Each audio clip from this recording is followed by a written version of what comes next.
Okay. All right. Welcome, everyone. Hello. Good morning, good afternoon, good evening. As you join us, please let us know in the chat where you are, where you're joining us from.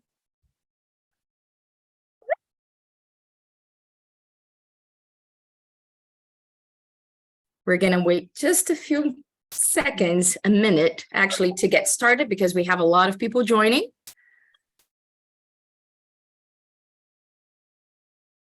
And then pretty soon, I'm going to introduce our speaker and we'll get started.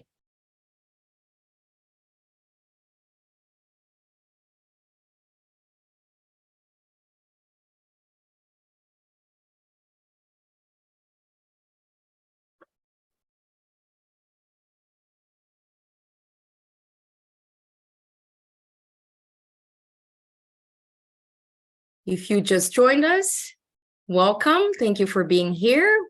We have a lot of people coming in, so we're waiting a few more seconds before we get started. Let us know where you are, where you're joining us from. Thank you for being here. All right, we have a lot of people from Asia tonight. Tonight for us, morning for you guys, right? Exactly. Okay. So even though people are still joining, I'm going to get started so Nani has enough time to present. She has a lot of interesting things to present to you today. So, all right, we're recording. Chat is enabled. All right. Okay, well then, let's get started. Hello, everyone, and welcome to today's webinar, Complex Grade Level Text, an Excellence and Equity Tool for Language Learners, presented by Noni Lasso.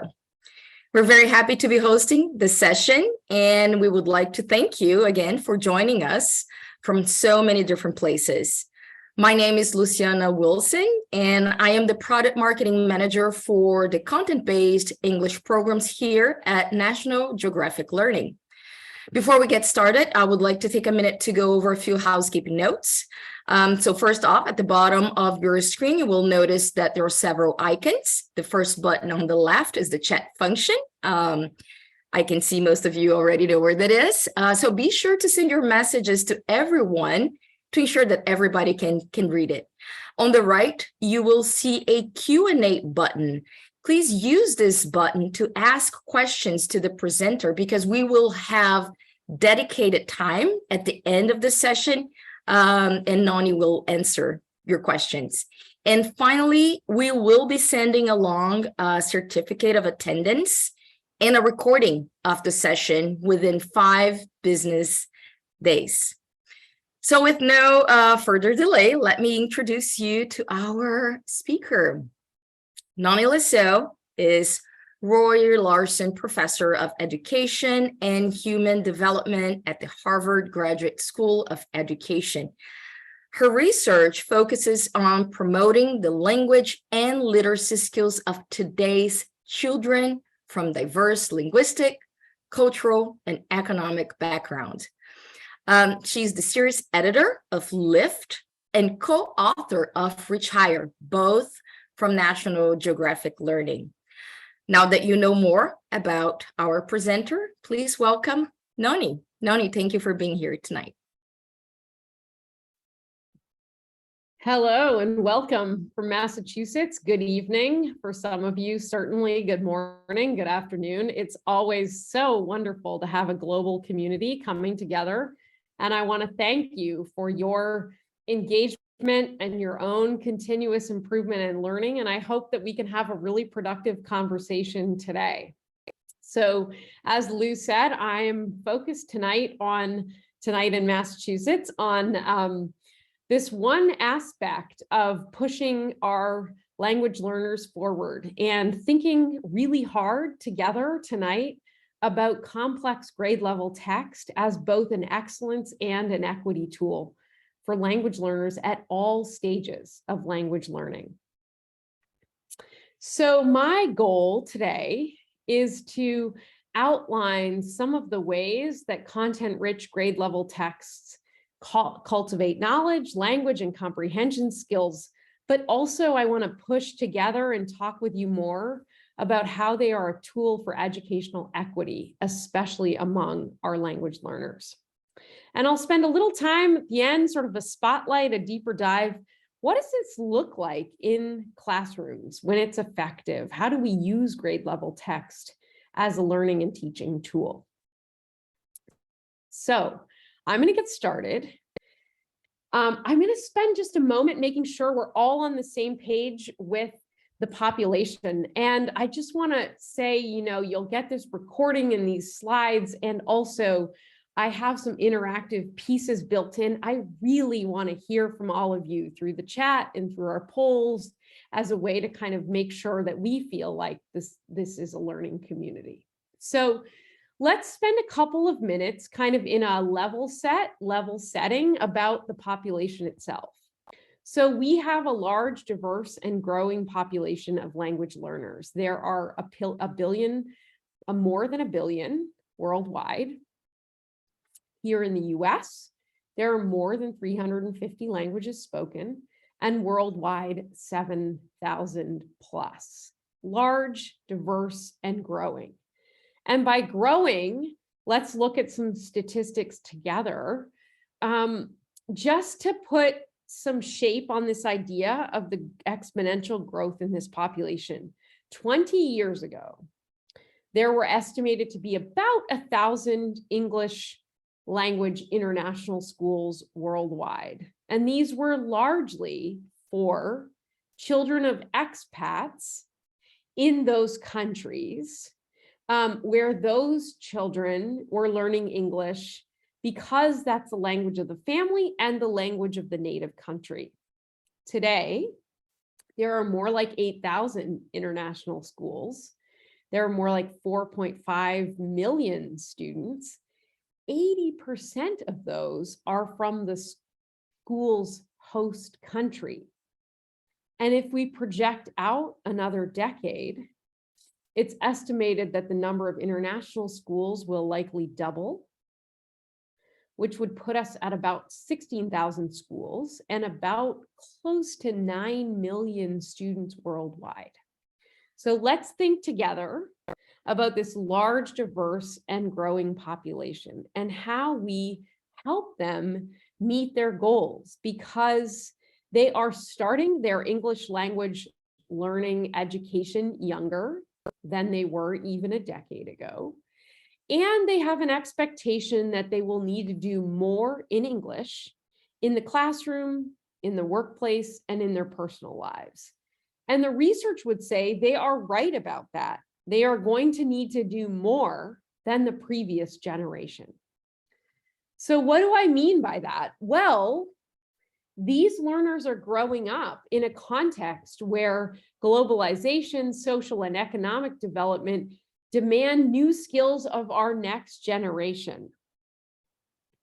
Our next generation needs advanced literacy and communication skills. They need critical thinking and problem-solving skills, and they need global and cultural knowledge and competencies. So there was a time when basic literacy skills were the tools and the competencies needed for a really middle income, a perfectly solid middle income lifestyle. And today, what counts as quote unquote literate is on the rise. Our students today need more advanced, sophisticated literacy skills day to day to thrive in their personal lives and in their professional lives. And of course, this is because of technology and automation, right? That today, our computers, our technology can handle all of the basic functions that were once carried out by humans. So the workplace and the workforce has changed because for today, foundational skills are in those problem solving and communication domains that computers do not have, that technology does not have. We have reorganized the workplace, the labor market to accommodate automation and technology. If we want to look more closely at just what we mean by 21st century workplace skills, we can look at a large-scale study, global study by McKinsey and Company that sought to define foundational skills for citizens to identify priority skills to inform learning and teaching. They did this study with 18,000 people across 15 countries. I'm going to be very brief in this summary because we're just, as a learning community, getting a feel for the context in which I'm going to talk about why we use grade level text and think about complex grade level text to support our language learners. So what did McKinsey and Company find with this study with 18,000 learners in 15 countries?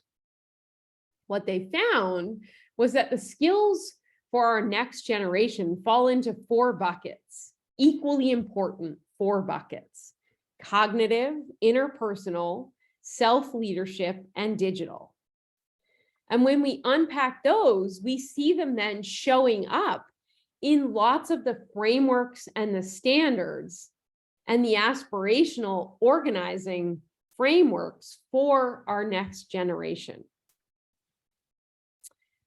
The cognitive, you'll see, is about the critical thinking, the planning, the ways of working, the flexibility, the mental flexibility especially. The interpersonal is less about social skills in the way that you might think of them on the off hours from work, but instead really about the kind of interpersonal skills for the workplace, right? How do we mobilize systems? How do we work effectively in teams? How do we develop those relationships that are going to drive collaboration and success in the workplace? The self-leadership is around goals setting and self-awareness and the way that I manage oneself as part of a team or as part of my own portfolio and work plan. And then finally, the digital is really about digital fluency and citizenship and the way in which I understand digital systems. And all of these skills really come together to make up what is the 21st century workforce. So I'm going to ask you first, before we move on and talk more as educators about what this means for English language learners and how we might design and organize learning environments and learning materials and learning opportunities, I'm first going to ask you just, let's warm up together. And why don't you answer this statement, which is, I am connected to learning and teaching that places these 21st century skills and experiences at the center. Is this an area of growth? Is it fair? Is it good? Is it an area of strength? So I'm going to ask you to vote because it'll be fun to see where you're at. I'm sure we have a diverse community among us. And we'll take a moment. I'll let the poll run and then we'll keep going.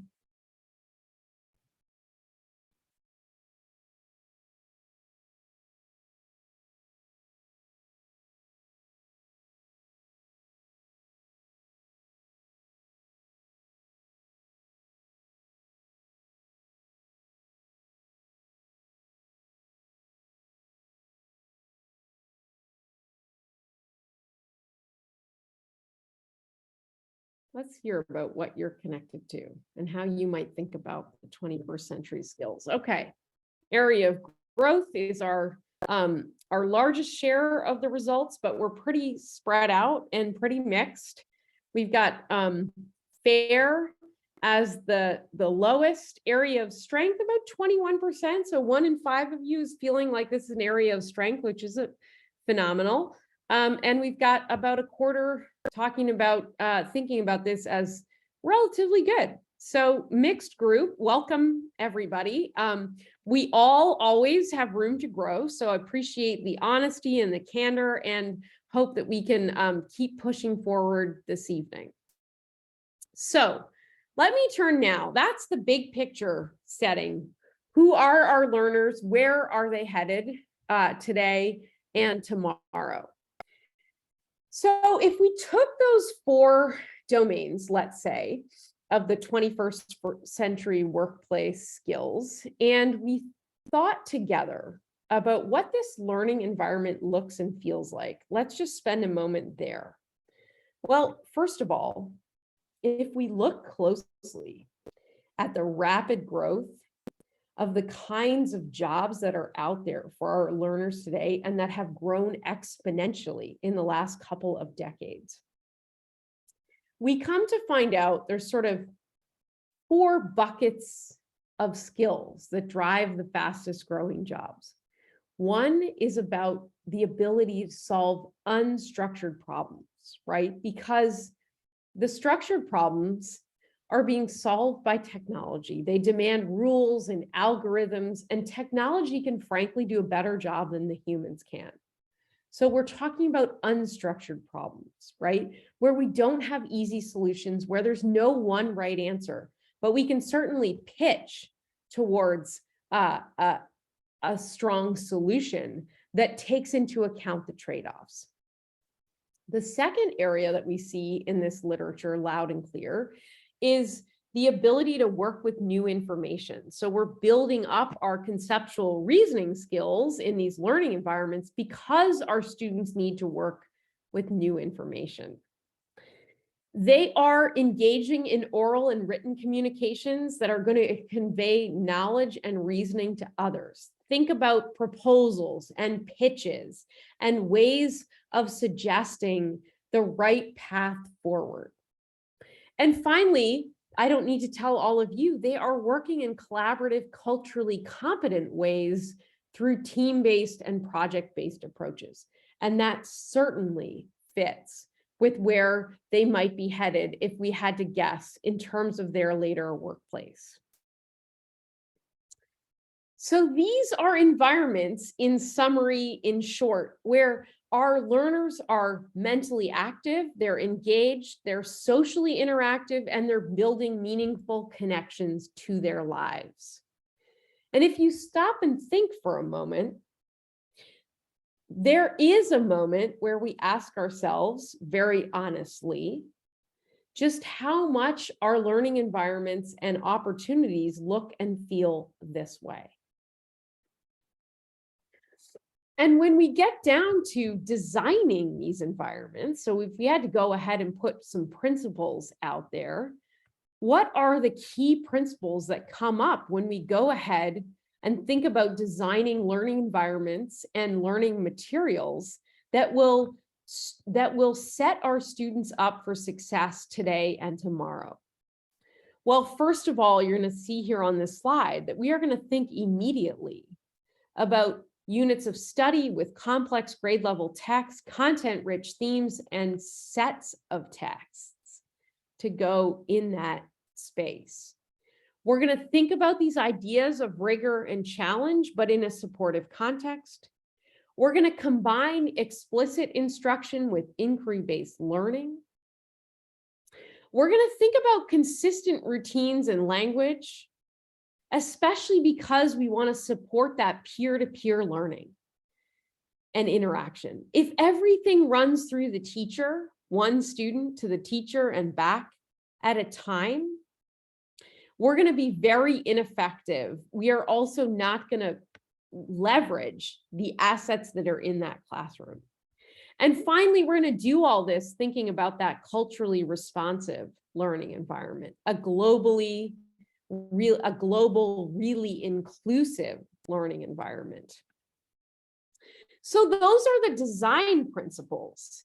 And I think now I want to ask you, like, what does that have you thinking about? Big picture, we've got our population, we've got our skills for the future and the workplace of today and tomorrow. And now I'm talking with you about the design principles for these learning environments. What does this have you thinking about?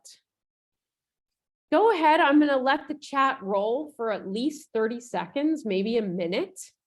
because I just want to hear from you. Like, what resonates? What are you thinking about? How do you process this material?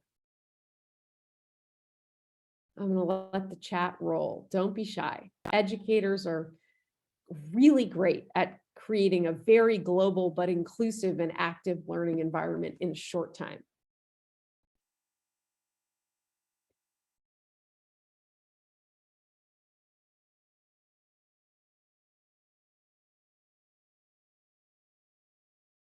Yes. We want to create autonomous learners. Absolutely. We need learners with agency and understanding, the self-management, the leadership. We want to match our learning design and our tools to what it is we're trying to accomplish. Absolutely.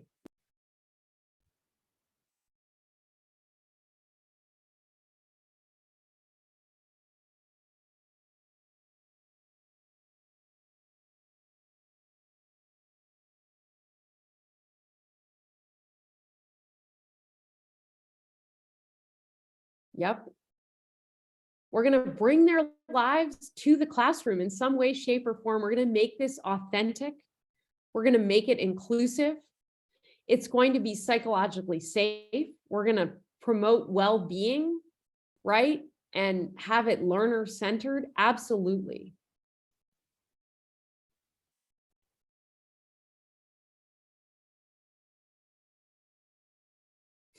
The motivation piece, no question.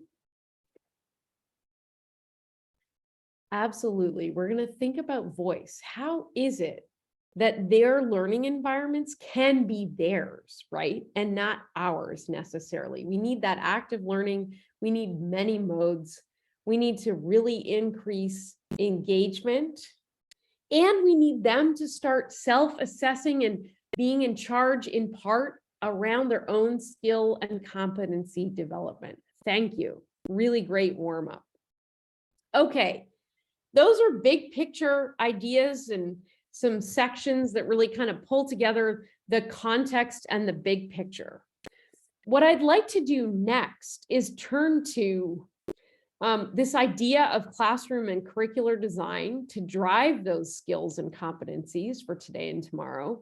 And what I'm going to spotlight tonight, this morning, wherever you are, is this idea that we want to use complex grade level text for every single student, including beginning language learners. And I'm going to have you think with me together about why that is and how we might all commit to that as an excellence and equity strategy. To bring this to life a little bit, as Luciana said, I'm going to talk a little about my most recent curriculum initiative with National Geographic Learning, a content-rich, engaging program for English learners. I'm going to use that in terms of some examples. So let's spotlight and zero in on this first bucket. We want to organize learning around units of study with with complex grade level text and content-rich themes and texts, okay? And I want to unpack that piece in the context of this overall learning environment. So we can't have the units of study and the complex grade level text without all the other pieces. But I want to zero in on why that is that we're going to start there in terms of the anchor. So this is going to be kind of intuitive. And I want to challenge you tonight because it's intuitive and you might agree with me, but you might also be working in settings where this is not actually commonplace. So why complex grade level text? Well, students need to develop their conceptual knowledge and their reasoning skills, their knowledge of the world, and their language skills. But they actually won't do that. They won't learn new ideas, new words, new concepts if they are only exposed to simplified texts and materials or to material they already know. That seems really straightforward, right? Like that's not something you can easily disagree with. We're all probably going to agree and we're going to be aligned with this idea. Okay, I'm going to keep moving and you're going to stay with me and let's talk a little more. Here's where, so let's talk about what we mean by equity before I tell you why I think this is not actually the case. So equity is about making sure every student is a powerful learner and reaches their potential. And we remind ourselves that students' brains are wired to learn. They are learning machines. They need excitement, curiosity, and complexity to kickstart that machine. Okay? So we have equity as the idea that we have to commit to helping each and every learner reach their potential. And we also remind ourselves like students' brains are wired to do that. They want that more than anything. They're hungry, they're thirsty, they need excitement and curiosity and complexity to kickstart that machine. Here's the thing, common practice with our language learners is that we often underestimate their ability to handle complex content. Because of the limited English proficiency, we imagine that we should simplify things. So this underestimation of their abilities translates to curricular and teaching strategies that actually hold students back. Why? Because the content is overly scaffolded or overly simplified. So what happens here, through nobody's intentions, through no fault of any one person, what we see at scale around the world, in the US and all over the world, is that our students, our language learners who read and work only mostly with below grade level or simplified text, then never get the chance to grapple with those texts and develop strategies to learn from them. And then when they are exposed to those texts, they have limited skills and strategies to succeed. And so the cycle continues, which is we go back to the below grade level or simplified text. And the reality is that this is a cycle, a vicious cycle, that results in our learners often being stuck at an intermediate level of English proficiency, sometimes in the literature or in practice called a language learning plateau. And with those learners, we say, oh, that is probably because of their learning abilities or their status as language learners. So we have a point of view that they're not able to handle that material. The reality is they haven't had the opportunities and the environments to get to the advanced level of English proficiency.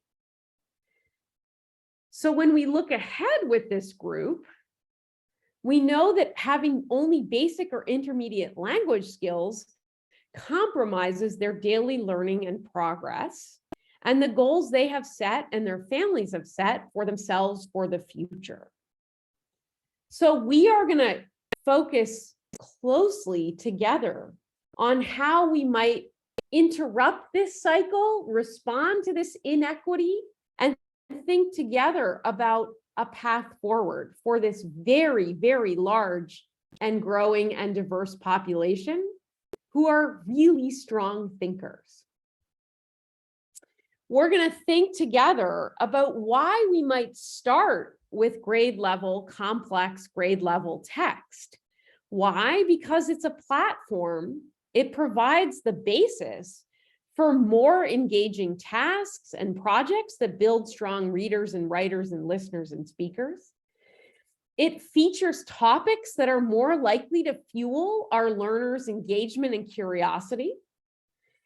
The complex grade level text has the words and the concepts that are ripe for discussion-based study to promote language and knowledge development.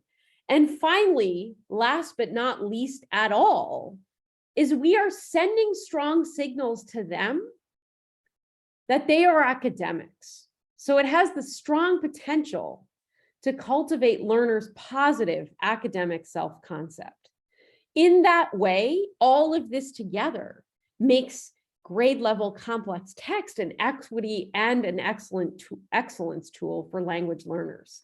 So when our language learners are exposed to rich, complex text that we help them learn from and make sense of, they are building themselves a concept, self-concept, that they are academics, that they are real students, right?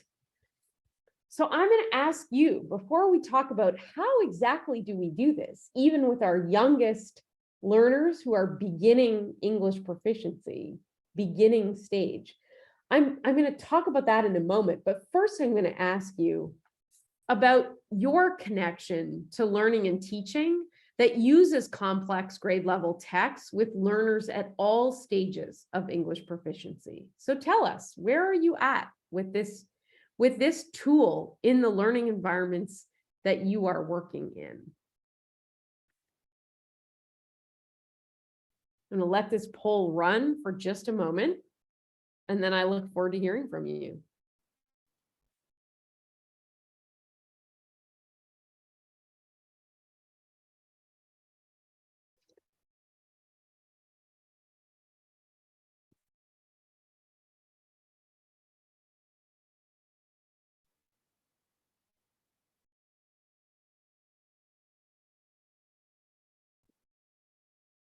Can't wait to hear.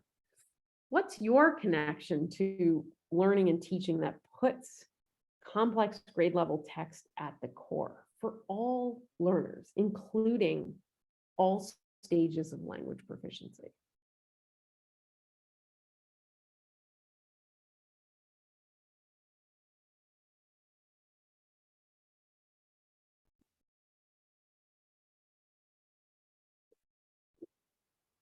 Let's hear it.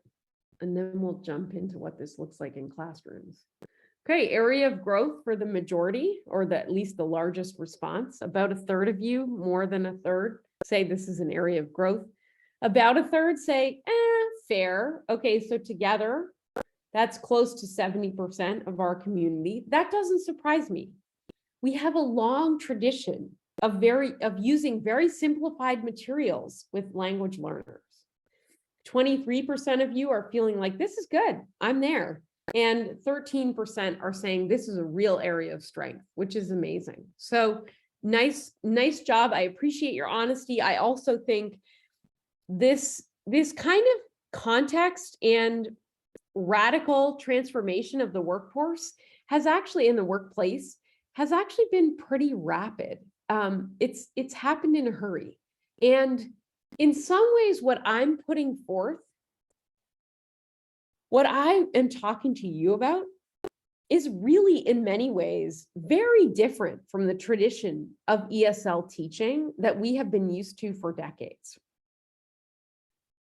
So how are we going to respond with grade level text? Well, the first thing we're going to all agree upon is that in the accessible, supportive, and rigorous classroom environment, students do not read simplified texts because simplified texts dilute their learning. In this classroom instead, or the learning environment, it is the instructional tasks that wrap around the grade level texts that are the scaffolds or the way we simplify. The way that we teach the text becomes the simplification strategy, not the text itself.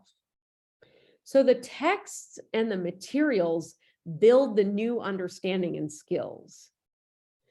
So it takes a little getting used to. It's a different kind of way of thinking, but the instruction is the support, not the text itself. So that becomes the excellence and the equity strategy. In this way, and what I'm going to talk through now at a pretty specific level, is the curriculum itself is anchored by the grade level complex texts, but the tasks are what make it accessible and supportive for the language learners. So in this way, we have the units built around text sets, not a single text, but a text set that is connected to the theme. We no longer rely solely on one piece of text over an extended period of time to teach knowledge and skills.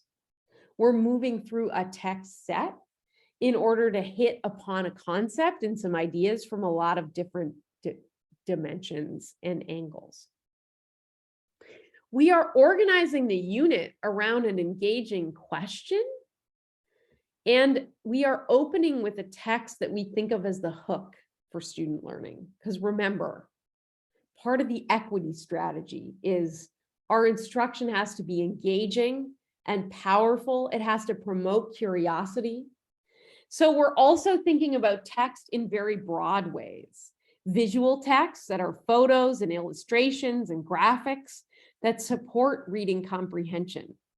To develop reading comprehension, we don't always need to be reading manual print, right? We can look at photos, we can look at illustrations, we can talk about graphics, we can watch videos of authors talking about the process, we can watch videos of authors who are tied to the concept. We are building background knowledge, and that supports reading comprehension. And maybe most importantly, for the purposes of our discussion this evening, we're talking about learning cycles and predictable routines and language, and a combination of explicit and inquiry-based instruction to help students access text. We need to give them lots of different ways to understand the text. So we might launch a unit and call out an essential question with some academic vocabulary. We're then going to have lots of ways for our students to engage with the texts and the media. And we might, as an example, finish the unit with some kind of really engaging real world project. In the case of LIFT, we're talking about a take action service learning project where students might take a personal or a school or a local or global stance on a problem and work through a solution. So we're thinking about the ways in which over time across a unit, our students develop understanding of a big idea or a concept. So here we have the essential question, how can innovation improve society?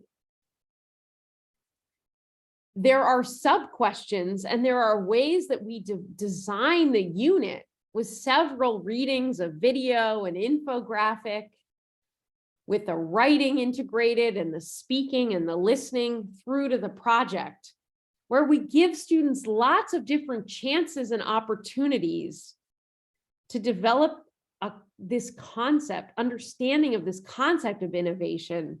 And while they're doing it, learn a lot of academic vocabulary, but also fuel their curiosity and engagement as a learner and as a person and as a human being, not just a language learner. So for example, in this innovation unit, the text set is one that is fiction, nonfiction, an infographic, a video, and even in the take action project section, we have a National Geographic explorer talking about their own career in this domain around in connection to this topic of innovation. So we also want to build future selves, right? We want our students to be in classrooms thinking about who they are and what resonates and who they might become. In this way, these various readings and infographics and the video together create the platform for listening, speaking, writing, reading, interaction with peers, all the while developing some conceptual knowledge around this essential question: how can innovation improve society? We're going to remember that we use cycles in part because we want students to have many chances to unpack the ideas and concepts. We also remind ourselves together, and I'll say more about this in a moment, that our striving language learners are not striving thinkers. They are strong thinkers. So we have to figure out how to meet them cognitively where they're at while they develop the language. So we get into these cycles that really connect the text to other aspects of the learning process. Okay, I'm gonna stick here for just another minute before I hear from you again. And I'm going to introduce and talk about what we hear as two really common educator concerns and considerations around this idea of using complex grade level text as the anchor for our work in all classrooms, for all learners of all ages and all stages of language proficiency. Okay, first concern. Some of you, this will really resonate. But my students are still learning English, so the grade level text will be too challenging. Okay, fair enough, right? Fair complaint and concern. Let's talk about this for a moment. And let's put our educator hat on and not think too much about the language learner for just a moment. First of all, let's start on the left-hand side, your left, when you're looking at the screen. Challenge is at the core of any meaningful learning. Any meaningful learning is challenging. And our students are going to face grade level text all throughout their schooling, in college, and their careers. They are going to need practice and build strategies to get to it. And certainly that is the earlier that starts, the better. With the right curricular and teaching approach, students can read grade level text. Remember, challenge is at the core of meaningful learning. So I want to introduce this idea of what I call productive struggle. I could call it supportive struggle, could call it productive challenge. You're going to play around with this idea. But I want to zero in on the middle column. So we want learning environments and opportunities that make challenge a very natural part of everyday learning. That is meaningful, that is authentic and rich instruction. The key here is for those educators to get used to the idea that learning opportunities when we do this work, our learning opportunities environments, the objective is not to understand every word of every text. Instead, we are going for process over mastery.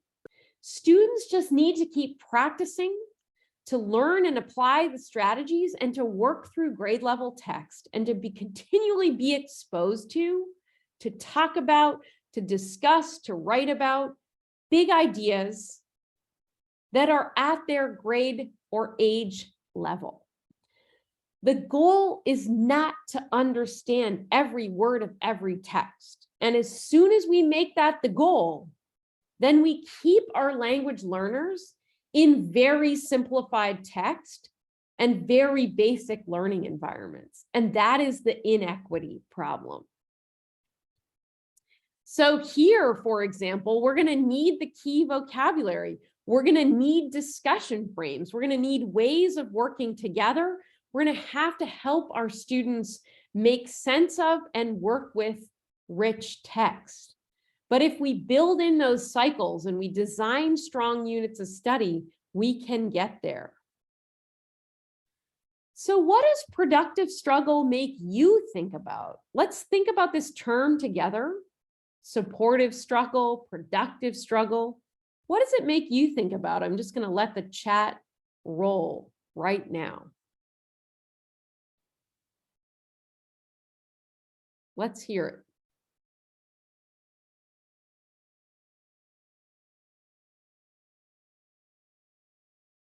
Difficult, but not impossible. Absolutely, right? Challenging, but can be very meaningful and authentic. And if we start too low, if we take those starting levels and we start too low, then we're always going to be behind. So we're going to push ourselves, Rosalva, to think about how do we start with a complex grade level text, but maybe only call out the easier words, right? But the concepts are at their cognitive level. Doable, yep. Challenging, obtainable, gain with pain, absolutely, right? How do we make it a natural and not shameful part of everyday learning to grapple, right? To have mistakes, quote unquote, be actually just part of a growth mindset. To have a positive approach, to make it every day, that it's natural to be challenged and it's natural to work through material that is pulling you along rather than keeping you in a zone that's super comfortable. All right, I'm going to keep moving. So the second concern that's tightly related is, hey, and this is what you're saying, Rosalva, hey, simplified texts actually help my students. You know, I think the way we want to push ourselves is to remind ourselves that when we replace grade level text with strategies that might appear supportive, we are most often holding students back. Because students are reading lower level texts, it's true that some of the words might be easier, but cognitively it's low level. And that is not good for them.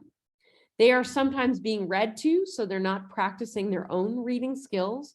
They are even completing worksheets. And again, very basic, very technical. In the end, they are not gaining practice with the very content and material that will develop their ability to read independently, that will cultivate their knowledge and skills over time. I think the other piece that we want to be super, super clear on is that every one of our students deserves to be engaged with learning that is at their cognitive level. So let's scaffold the instruction, but not the text. Let's scaffold the instruction, but not simplify the text. And when I say that, what I mean is there's all these ways that we can build in scaffolds so that students build up strategies and have resources while they are reading, or while the reading is actually a discussion at the classroom level. So we're also thinking about text, not just as something a student reads silently, but instead is a tool for all of us as a learning community to learn from and with. Okay, I'm going to ask you before I close, if you were to say that you wanted to use more complex grade level texts effectively in your learning environments, what is the most important next move for you? Is it that you need to enact a mindset shift about an English learner's abilities and potential for working with complex text? Is it that you need units of study with grade level texts that have the wraparound language and content scaffolds? Is it that you need to move away from coverage and go for deeper learning and engagement? Or is it that you need better support for educators to implement a learning environment that is characterized by productive struggle? Could be all of these things, but I'm just going to ask you to pick one that you think is the highest priority in your setting.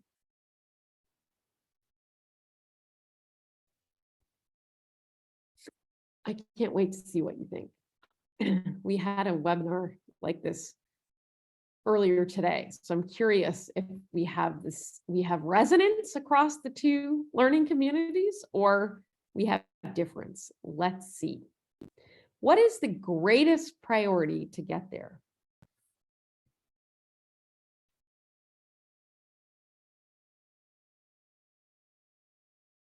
I'll let this roll for just another second or two.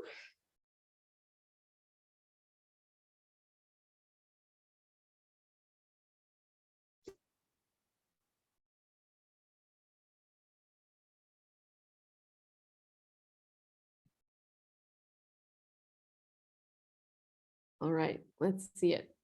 Where'd you land? Oh, interesting. Okay, so our two highest are between enacting that mindset shift about English language learners' abilities and potential for working with complex text. That doesn't surprise me. But even more so, that we need to help educators implement the kind of learning environment that we are talking about that's characterized by productive struggle. I'm not surprised. Both of those, excellent. And they are not simple tasks, right? To get at the first one, to enact the mindset shift, it's almost like we need to start with the fourth one, which is we've got to support the educators to see that this is possible in order to change that mindset. So there's a kind of a two-step thing happening. Okay, excellent. So I'm going to close out, and I hope I'll have a time for just a couple of questions. It's been fabulous to work with you and have this conversation together. I think in the end, what we are really talking about is partly just more text for learners to engage with. We are talking about complexity of text and content and volume. We're talking about building up that background knowledge. We're talking about fostering that curiosity and motivation. And we do that in part by shifting our lens towards a learning environment that is really about depth of learning, that is more around process-based learning, and is more interactive, all of which places the concepts and ideas at the center, pushes around learning how to learn, which promotes the growth mindset, and pushes on the learning environment as a resource. So in our professional lives, our workplace and our workmates, our colleagues are a resource. We interact with them regularly and we learn from them. And we want our students to do the same. And if we do that really well, we are talking not about education alone. We are talking about learning environments that and opportunities that drive into global skills and competencies for today and tomorrow that will in turn advance society, that we need to develop youth to advance society globally. And so we're going to think about education as the lever. So I'm putting that complex grade level text in the context of a big picture strategy, a theory of action for today and tomorrow for the next generation. So again, I want to thank you for your time and your engagement, and I'm happy to take a couple of questions before we close out.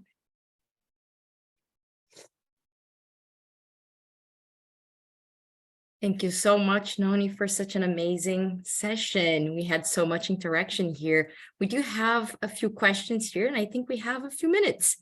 So I don't know if you can see the questions or if you want me to. Sure. Yeah, I'm happy to. All right.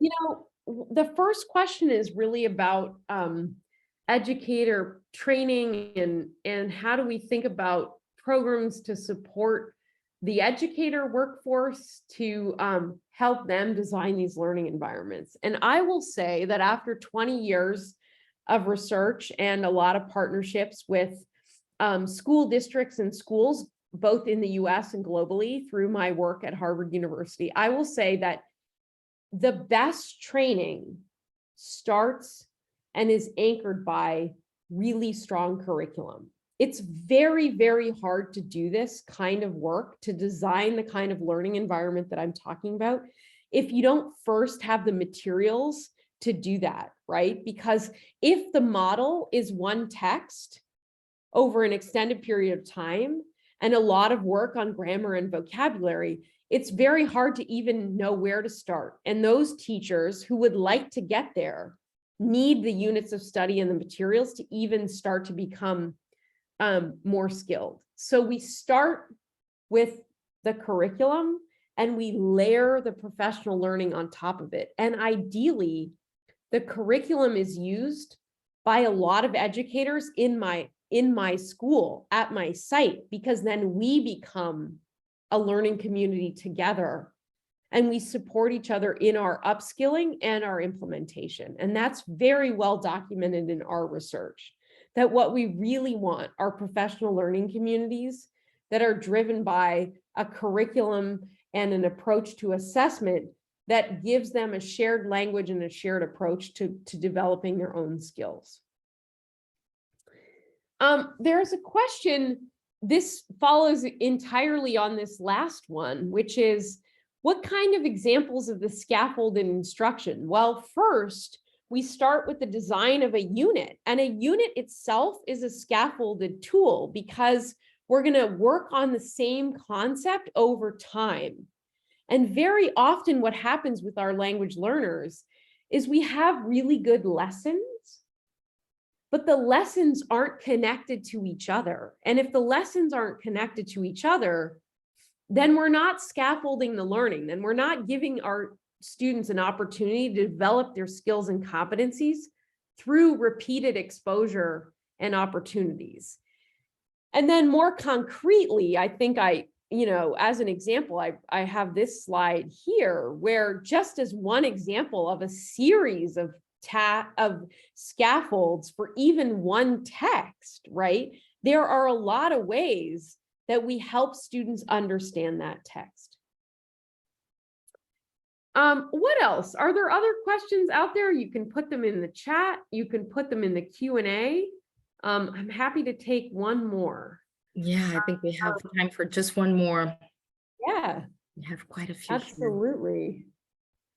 I think the key is to think about, how do we bring more texts on the same topic from different angles for more discussion and more work that is not just about recall of specific text or spelling of vocabulary words. As soon as we think about designing units of study and text sets to study a concept, we start to get into a really much better match for today's English learners. So I want to thank you very much for coming today, this afternoon, this morning, this evening. I'm going to turn it back to Lou, who's going to close us out. Again, thank you very much, Nani. This was amazing. Thank you to each one of you who joined us today. And again, if you visit our page for the LIFT series that Nani just shared with us, you'll be able to download some sample units, and you can see some of these examples and scaffolds and essential questions. So feel free to visit the page and download some sample units. So before we go, just a few reminders. Immediately after the session, you will be directed to a feedback survey to let us know what you thought. So please share your feedback with us. You will receive a certificate of attendance and the recording from today's session within 5 business days. And we would like to invite you to a panel. We're going to have 2 sessions. You can see on the screen here. We're going to have some educators from different parts of the world joining us to discuss the evolving world of English learning. Again, thank you very much. Please join us on our social channels to receive updated information on our series. And again, thank you for being here with us. Thank you, Nani. Have a great rest of your day. Take care. Bye. Bye.